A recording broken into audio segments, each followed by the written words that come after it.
Hi everyone! Today is story for advanced learners, an alchemical quest through the streets of Paris. Check the list of words used in the description. Let's dive into the adventure. Paris, début 2022. Marie, une jeune historienne passionnée, arpente les rues pavées de Saint-Germain-des-Prés. Ce quartier, avec ses cafés légendaires et son histoire riche, l'inspire.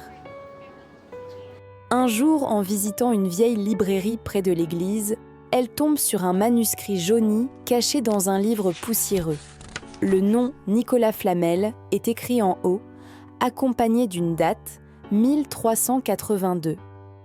Flamel, l'alchimiste légendaire, aurait vécu non loin d'ici avant de disparaître avec son secret d'immortalité.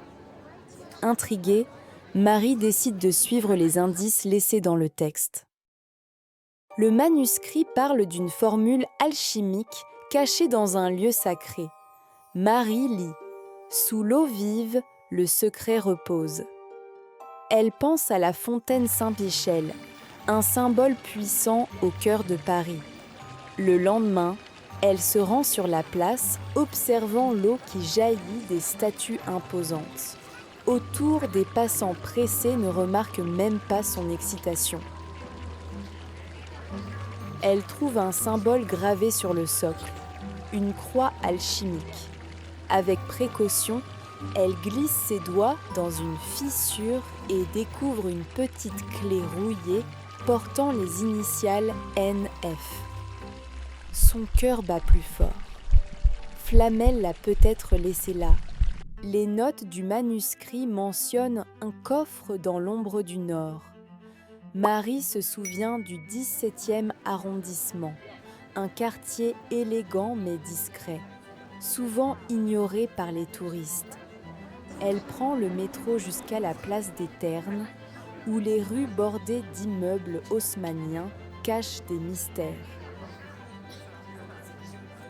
Après des heures de recherche, elle repère une vieille boutique d'antiquités, fermée depuis des années. Le propriétaire, un homme nommé Quentin, accepte de l'aider.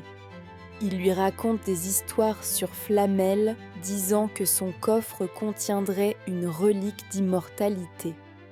Mais Quentin met en garde « Certains cherchent ce trésor pour de mauvaises raisons. » Marie et Quentin explorent l'arrière-boutique, trouvant une trappe menant à une cave sombre. Avec la clé, ils ouvrent un coffre en bois massif scellé par le temps. À l'intérieur, une pierre dorée brille faiblement, entourée de parchemins jaunis. Des antiquaires, alertés par la rumeur, descendent, exigeant le coffre. Quentin bloque la porte tandis que Marie lit un parchemin.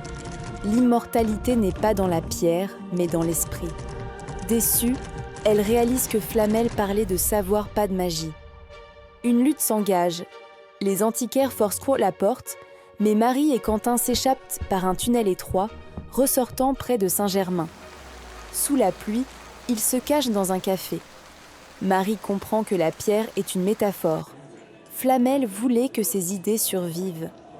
Elle décide de traduire les parchemins pour les partager, changeant sa vision de l'histoire.